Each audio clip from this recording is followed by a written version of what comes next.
Hey, yo, welcome back to the Chalk Sports Podcast, and it's time to talk about day 2 of the Combine Friday. And oh my goodness, do we have some good guys to talk about. We're starting with cornerbacks, we'll move on to safeties, and then we'll get into tight ends who also practice today.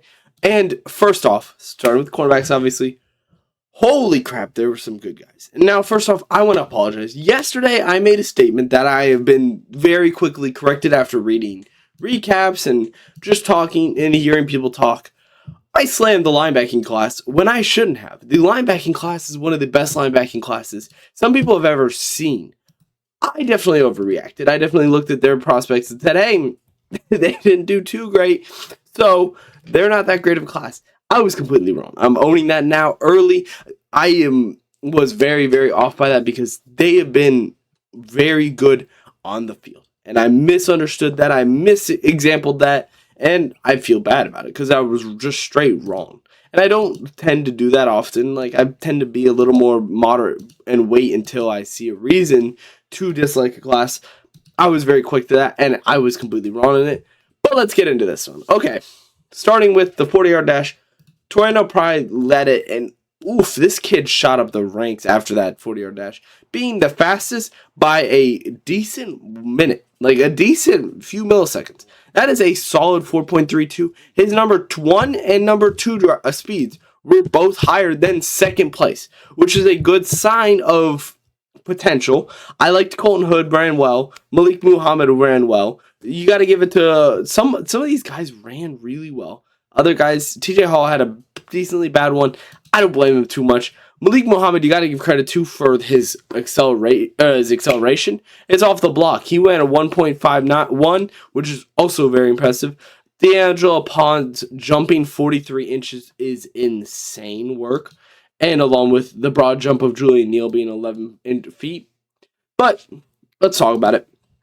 First off, I'm a little lower on this class than I originally thought. I was very high on Avon Terrell. I was very high on Colton Hood, Brandon Cius. I don't think Brandon practiced. I don't think Colton Hood did, but he didn't do too great. And I don't know if Terrell did. Oh, I mean, I guess off that, he did all right. No, Terrell didn't. I thought he did. I could have sworn he came out there.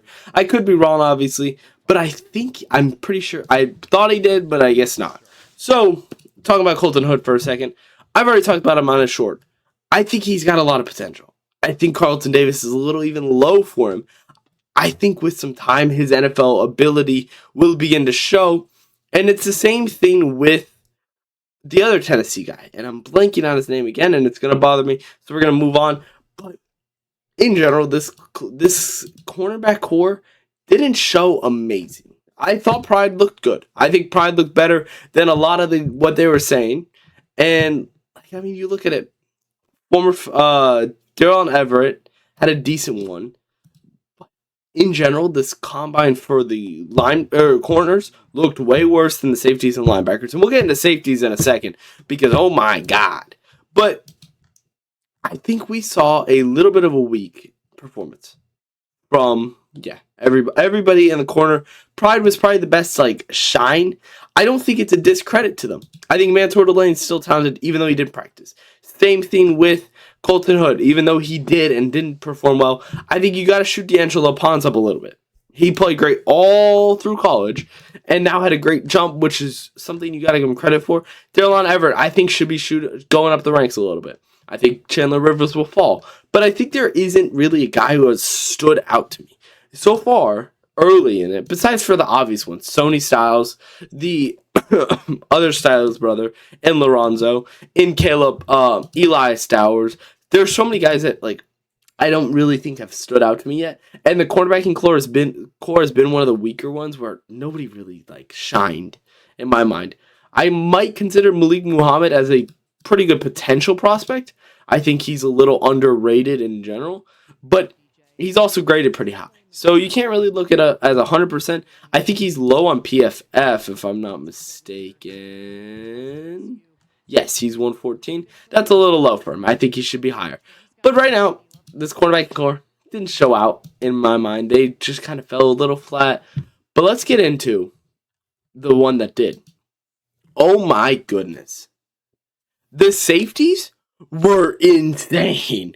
From Lorenzo Styles running the record for safeties all time with a 4.27.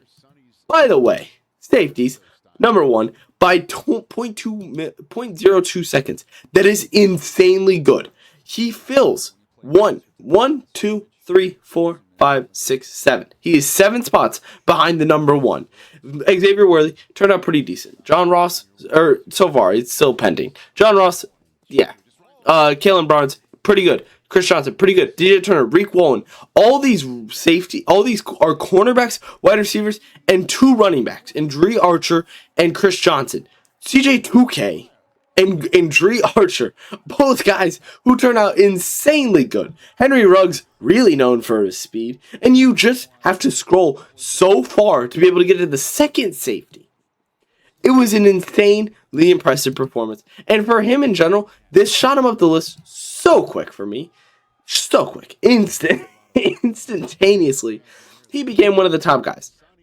And that's crazy because I don't really do that often where, like, I factor in Combine. I was very high on Nick Amon-Wari. But this kid was not viewed high at all. Coming into this, he was viewed maybe worth a draft pick. I don't see him not going for sure. I don't know if he makes it past the 3rd round now.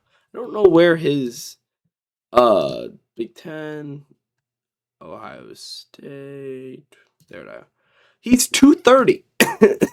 His ranking on PFF is so extremely low. I don't know how long I see it lasting like that. I think he definitely shoots up the rank because you got to understand the ability to run at 6 foot, 149, and run that kind of speed shows a lot. And it's what if it's determining between Sony Styles and Lorenzo Styles drafted for the same team would make sense. By the way, Sony Styles outran Megatron and equaled Megatron at linebacker basically, which is on its own right. But that was yesterday. Today, you gotta give him credit, man. I think you have to draft him decently high. I think he goes in the 3rd round because he was already or 2nd round. He was already a second day. I don't think he's the 2nd day anymore because he showed what he can do. And I don't know if you can discredit that because you look at it, 4.27. What do you do? How do you beat that? Well, especially in a safety position where speed is kind of important in my mind between closing down on a running scheme versus playing zone and covering a lot of space. He has a lot of potential and he can cover a lot of area. And I like that about him. One more thing about him, and then we'll move on to the other guys because there's a lot of guys who deserve love. I think he just needs to go to a team that can hold him.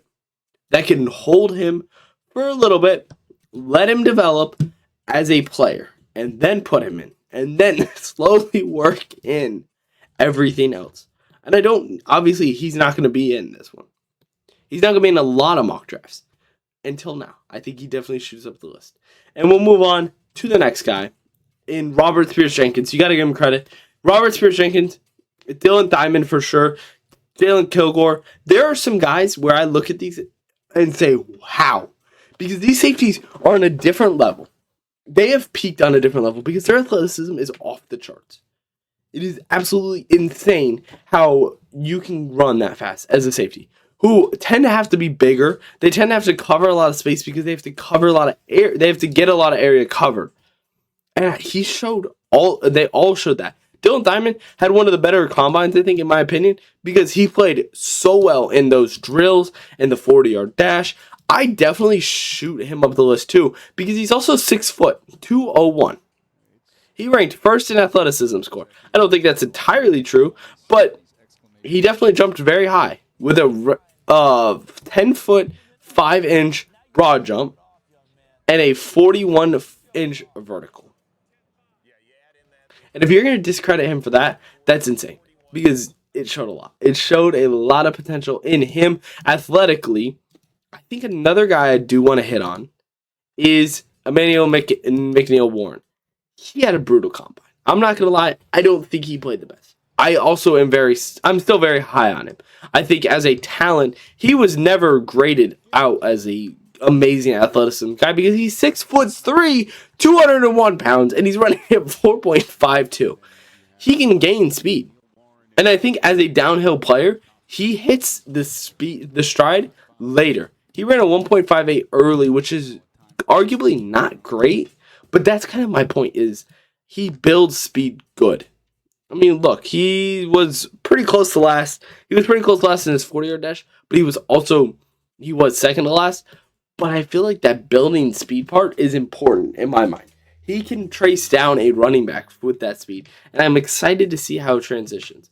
One more guy, we'll hit him. Jalen Kilgore. He played good. He had a good combine. I don't think he was anything insane, but he definitely had a good statistic, especially grading second. He graded out second, and he was 10th out of all safeties with his production score being lower. It was to be expected. It's kind of unfair, but, it's how it is. Let's move on to the last one. Tight end, and then we'll move on to takeaways. Holy crap. Kenyon Sadiq. He ran a 4.39. That is insane, especially factoring the fact that he also jumped a 43.5 inch vertical. Pause on that for a second. Think about that. The tight end jumped that high. He ran that fast. He ran 0.1 seconds faster than anybody else. And that is very hard to do. Very, very hard to do. He literally was second place behind Eli Stowers, who broke the all-time record for vertical jump. That is insanely impressive. And we'll talk about Eli Stowers because I'm just as high on him. His broad jump also was very competitive, with only Eli Stowers beating him. Kenyon Sadiq is an athletic freak, and this is what he was being drafted as, is what I scouted him as, and it was what he was being scouted by everybody. He's one of those guys that I fully believe in now, because I've seen it. Now he's played good on the field, good on paper, good athletically. Those are the three categories that I valued pretty high, and only weakness he has is a drop problem. And I think you can block that out pretty quickly. If he doesn't go earlier than I originally had him, I would be genuinely very surprised. Originally, I had him going to the Broncos at 30. I would have a hard time if he gets passed up on by, let's say, a Viking. No, Vikings have Hawkinson. A Panthers who need that position. I mean, okay, we'll shoot it out. All right, let's go. Mendoza. After yesterday, I'm going David Bailey. And then I'm going Manuga. I think I'm going Ruben Baines still. For Giants, we're going Carnell Tate. For Browns, we're going Malachi Lemon. And obviously, this is changing day by day. It depends on what I'm thinking draft-wise. I think Sony Styles goes here. I think he goes above Arvell Reese. Originally, I had Arvell Reese going second. I think with the Jets trade of Jalen Johnson, I wasn't very high on the linebackers early. Anyways, but now I think Sony Styles shoots up the ranks and goes 7 to the Commanders. I think the 8 goes the Saints grab Caleb Downs. 9 goes Jeremiah Love. 10 goes Arvell Reese. 11 goes Mansour Delane. 12 goes. All of a sudden, this changes a lot because originally I had them getting Sony Styles. I think Caleb Banks I think Cassius Howell had a good combine, but I'm still going CJ. I'm going CJ Allen. I believe in CJ Allen, and he definitely didn't look bad, or he didn't even play. But Rams, I'm going Jared McCoy, and then that's where it gets a little interesting. This is about the area where I feel like he gets taken. And I think it just goes to the Panthers. I think you see the Ravens go Caleb Banks. I think you see the Bucks go Avon Terrell. I think you see the Jets go back to the well. I think they stack up. It makes sense in my mind. I know it might not be a consistent thought. I also argue Dylan Thyman makes sense. I would go Cassius Howell here.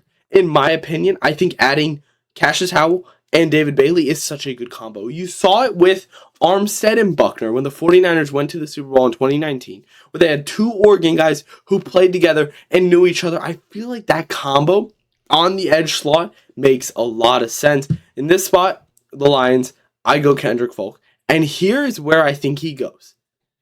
Or no, I think the Vikings go Dylan Diamond. I think they want to develop him. And then I think this is where he goes. I think he goes to Deke here. I don't think you let him fall past 20. Because if you're the Panthers, your starting tight end is Tommy Tremble, right? I think it's Tommy Tremble right now.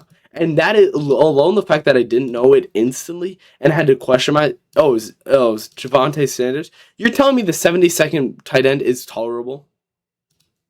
That's why Kenyan City goes to the Panthers because it just makes sense in my mind. And I know it's going to probably change, but right now, that makes sense. Let's talk about Eli Sowers. I like Eli Sowers. From Vanderbilt, I love Vanderbilt. Sometimes their teams are just so exciting for me, especially with Diego Pavia throwing him the ball. He has good production. He has good athleticism. And I think you got to give him credit for jumping out of the gym. I thought, Sony Styles, he jumped so high. He's going to be like one of the highest jumpers this draft. And then this dude decides to break it at 6'4", 239. The fact that he was able to do that, and the fact that you can compare him to DK Metcalf for vertical is so crazy to me. I think this kid has so much more potential. It's such an interesting athlete. Eli Sowers definitely has to go higher now. I think he was originally projected second round. I think you could argue first. I think you could argue slipping him into a Broncos team. A team that needs a tight end that has been kind of neglecting it, and then finally it's time, and they draft a tight end. You could also see a few other teams, but that's my opinion. Anybody else of note? Really off the dome? No. I think there's obviously still good tight ends. Tight ends are a position that is starting to become valued now. Max Claire did not have the best combine, to be honest with you. Wait, never mind. He didn't even participate. I was looking at him. Will Comarker. I butchered that so hard. Or unless, yeah. But a lot of the guys who are high didn't participate. Michael Trigg, I don't think he did. No. So there are some, obviously, pending. I'm curious to see what changes next year, because there's no way you look at those guys and say the only other guy that should be there is Marlon Klein. Like, there's no way anybody can look at that and say, yes, I want to skip the combine and end up where someone like Kenyan Sadiq and Eli Sowers instantly shoot up the list, instantly get the buzz, instantly get all the attention while you're sitting at home. I don't think that'll happen again this year. And we'll have to see. But overall, like Eric L. Holmes said, I like him. Tight ends hit new highs. Between Sowers and between Kenyon, they both were insanely impressive. And there's no question about it now. Sowers definitely should crack Jeremiah's top 50%. Top 50 prospects. And I think he's got to be a second round pick. But we'll have to see. That's all I got. Again, if you have an opinion, comment it. Believe in it. I don't care if it sounds crazy. Believe in it. I said that the linebacker class sucked yesterday, and I was clearly mistaken once I started doing more research into it. If you say something crazy, you say something crazy. If you're right, though, you're right. And that's what I appreciate about the draft. If you want a guy who's sleeper, I will talk about it after the combine entirely. I will get into everybody. But make sure to like, subscribe, share if you enjoyed this video. Get out, and I'll see y'all tomorrow. Peace.